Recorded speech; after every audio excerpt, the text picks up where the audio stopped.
The name you have on the case and who I am, it's two different people. You want to smile about it and laugh about it? Take him back. We'll call him out later. Take him back. You keep laughing. You laugh one more time, that's 30 days. Go contempt. Look it up. I'm not threatening you. Say one more word and that's contempt. 30 days. 30 days. Clip 1. This courtroom clash features one of the most defiant sovereign citizens we've seen. His arrogance quickly backfires as the judge shuts him down with no patience. Watch how it all unfolds. It's a wild ride from start to finish. There seems to be some confusion. What's the confusion? I stated multiple times on the record that I wish to represent myself. Well, I thought we got rid of that issue the last. Yeah, I thought so too. I spoke to this gentleman right here and expressed my wish to represent myself as well. All right. Well, if he doesn't want you, I mean, we'll figure that out in a moment. So, Mr. Styron, we're going to go through this again. What do we want to do in this case? You understand what you charged with, sir? I understand what the charges are against me, yeah.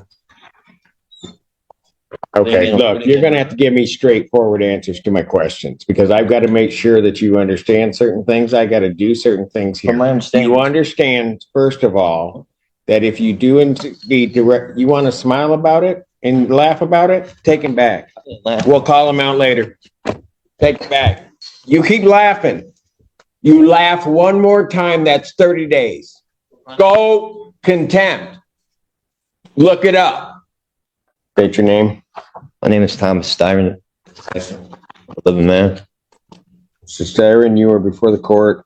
You have elected to represent yourself. I do have to advise you that you have 3 counts against you. The first count is that of fleeing and eluding 3rd degree under the motor vehicle code. Do you understand the nature of that charge, sir? This is under the assumption that you're compelling me to identify as Thomas York Styron, the legal entity on this case. I believe that you are. Do you understand the nature of the charge, sir?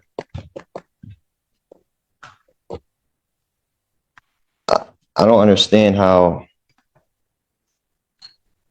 the name you have on the case and who I am, it's 2 different people.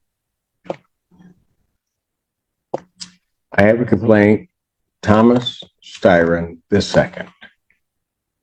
Do you understand that that individual is charged with fleeing and eluding 3rd degree? So, do you understand the nature of that charge? You just need to answer my question. For the record, take him back, and when he decides he wants to cooperate, we'll bring him back.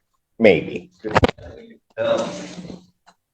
I'm not threatening you. Say one more word, and that's 30 days. 30 days. Recalls the case, people of the state of Michigan versus Thomas Styron II. Styron, you are before the court on a felony complaint that does allege count 1. And I'm going to presume, since you do not want to answer the court's questions, that you understand English and understand what I'm saying. You are before the court on 3 charges. Count 1 is the charge of fleeing and eluding 3rd degree.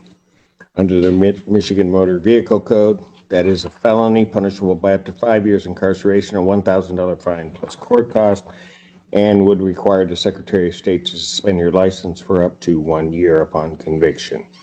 Count 2 is assaulting, resisting, and obstructing a police officer. That is a felony or high court misdemeanor punishable by up to 2 years incarceration and or a $2,000 fine plus court cost.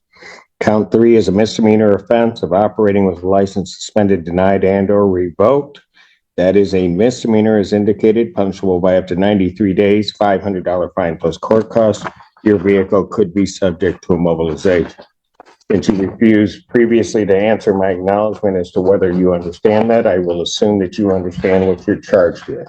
You are also entitled to be represented by counsel at this and all subsequent proceedings. If you could not afford to hire an attorney would be provided at public expense to represent you in this matter. You are entitled, as indicated, to be represented at this proceeding, all subsequent proceedings, including your preliminary examination, and if the matter were to proceed by trial, you would be entitled to counsel.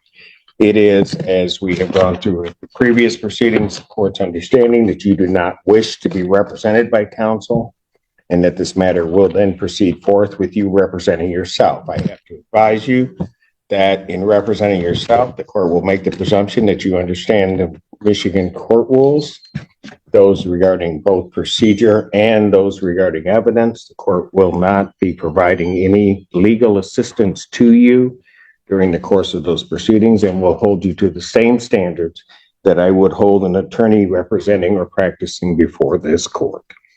So, with all of that, and with the court's understanding that you do not want to be represented by counsel, I will set this matter for its next proceeding. You understand I'm the beneficiary, not the trustee, right? That will be the preliminary examination. I will set the preliminary examination. Has discovery been provided to the defendant? Your Honor, he was previously represented by the public defender. I don't know if they turned over the paperwork to him. Does anybody from the public defender's office know whether or not the defendant has been provided discovery? Mr. Odetella. Thank you, sir. Thank you. Your Honor, we have the discovery. I have not been able to share that discovery with Mr. Steyer, and I tried to speak with him and go over it, but I'd be happy to turn that over to him at the first available. All right. If you would either turn that over to the court officer so that they can provide that to Mr. Steyer so that he has some discovery, and if you could do that today, I would appreciate it. Yes, Your Honor. I'm setting the preliminary examination. Thank you, sir. Yes. The people would have their witnesses available June 11th.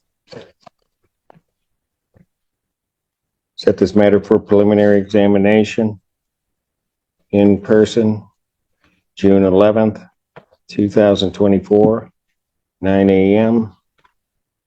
That is before me.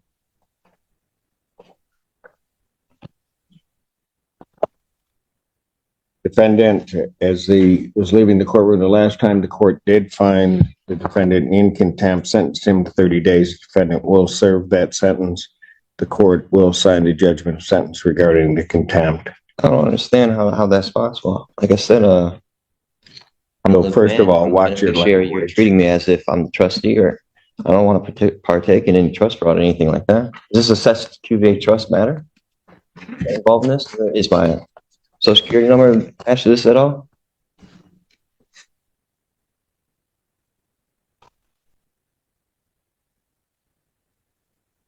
Go figure.